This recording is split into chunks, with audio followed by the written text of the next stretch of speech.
Welcome back to San Diego. What's the first thing you do when you get back into town?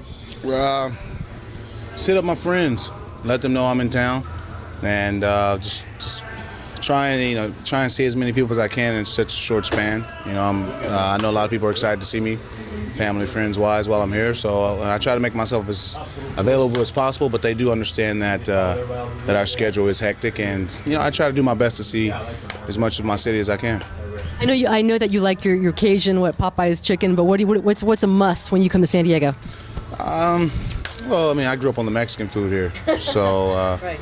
I'm big time into Mexican food. But where I'm looking to buy a house out here and or build one. So, I'm generally up in the Del Mar, Solana Beach area, so I generally have to go to the Brigantine and indulge myself in some crab and shrimp fondue and some shrimp tacos.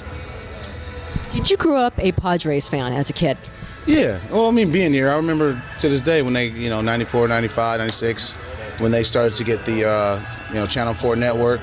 Now I know it's Fox Sports. Like the people I know, I miss Jane Mitchell. I remember all the reports she used to do about the one-on-ones. Oh yeah, all the one-on-ones. And now it's like I'm older now. It's kind of like, dang, this is what the life of baseball is. This is what she was saying, and this was she was getting her point across and what the fans could see. And now that I'm living it, it's kind of surreal that as a kid I was watching it and watching it with my hometown team. You mentioned the 94, 95, 96 Padres teams. 94 was the year that Tony Gwynn would have hit 400 if there hadn't been a strike. 96 was the playoff team, the Dodgers. Who was your favorite? It was their World Series year. That was the big year. That was the year that got this ballpark built, by the way, Petco Park. Who was your favorite player growing up? Well, this is a kind of a no-brainer, TG. Yeah, now post high school, since I'm from here, most of the kids that are from this area, we hang out with, at San Diego State and hit. I hit here all the last 8 off seasons. I'm always here in San Diego, and Tony was my favorite, but I did have a lot of guys. I loved Ken Caminetti. I loved I loved Carlos Hernandez, catcher. I loved. He's doing the broadcast now for the Spanish He station. was one of my favorite players. Steve Finley is one of my favorite center fielders that not many people even mention him. He was one of the best center fielders to ever play the game. He was a Gold Glover. He made some huge catches for the Padres. Of course he did, and I just was a fan of the game. That's me still to this day. I'm a fan. I watch the game because I like to see people who give it their all and then reap the benefits of it. Because, like I said, this game is tough as it is, but when you're able to have some success in it, it's well earned and well deserved. Talking about being a fan of the game, how much fun has it been to watch what your teammate Chris Davis has done this season? 40 home runs at this point. He's having an incredible year right now. Oh, he's one of the reasons why we're in the situation we're in. We're fighting for a playoff berth these next 2 months, and we're gonna need him in his hot bat to continue swinging the bat the way he's been in the first half, and we need his production, like other people, but he's the big boy in the lineup right now, and we're just feeding off of all the positive energy that he brings. He's guys on base, he's bringing them in, and it's just good to see. The man is kept grinding over the last years, been traded, said he couldn't do this, said he couldn't do that. The guy's 6'3", 240, 250. There's not a lot that I would say a guy of that size and stature couldn't do. But now he's just showing the game that he can play it, and he can not just play it but be very good at it.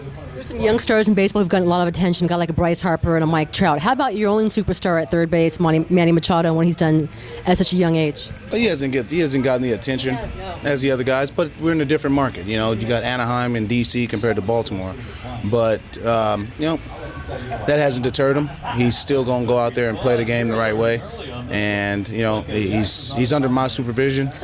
Wait, what does that mean, under your supervision? Under my supervision. You can fill a lot into that blank. But, he plays the game the right way, shows up. Our team is a blue-collar type team. We just show up ready to play, and he fits right into that mode. Who was your football team growing up? 49ers. My grandma couldn't stand the Chargers because she couldn't stand Stan Humphries. You're kidding me. Could not stand Stan Humphries. So growing up, when every time the Padres came on, she just Stan Humphries on the TV. She just would never be in a good mood. So because of that, she influenced you to being a 49ers fan, even though you lived here in San Diego. It influenced me to be a 49er fan. But I liked my brother liked the Niners. And my older brother's 3 years older than me, so I generally like the teams that he was with. So, I always liked, when I was younger, tried to hang out with my older brother. So I like the Niners, the Bulls, and that was pretty much it. You're very active on Twitter. How do you like to go ahead and correspond with Twitter? And it can be very difficult because people can be a little bit. They can take it too far. They can be crazy on Twitter. Well, it's a good and bad thing. I've said it many times. There's going to be people that are going to be there to say whatever they want just because they can, and the ability that social media has created with the random person being able to say whatever they want to their favorite athlete is now real. But with that said, there's tons of people that are positive on it, that have great motives, that use it to get to interact with their favorite athletes as opposed to be mean or rip their favorite athletes because they didn't make a play or didn't get a hit. So you take out of that is it's going to be a lot of negative people. That's just how the world is. But it's some bright spots of Twitter, and I just try to look at those and try to interact with as many fans as I can.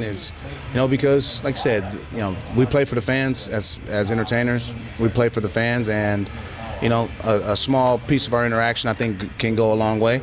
And I said it's not for everybody because there's been like 10 baseball players that have already deleted their Twitter accounts this year just because, at the end of the day, you're one of the most successful people in the history of mankind, but people want to just badmouth you and cuss you out just because you are an 0 for 10 slump or something. And you look at it, it's like it's minor, but when you magnitude and you got 20, 30,000 people saying the same thing, cussing you out, no one wants to read that. If, like I said, parents always say it the best, if you have nothing to say, don't say it at all. I think social media has thrown that concept completely out the window. Really enjoyed it. Thank you so much, and good luck rest of the season. Thank you.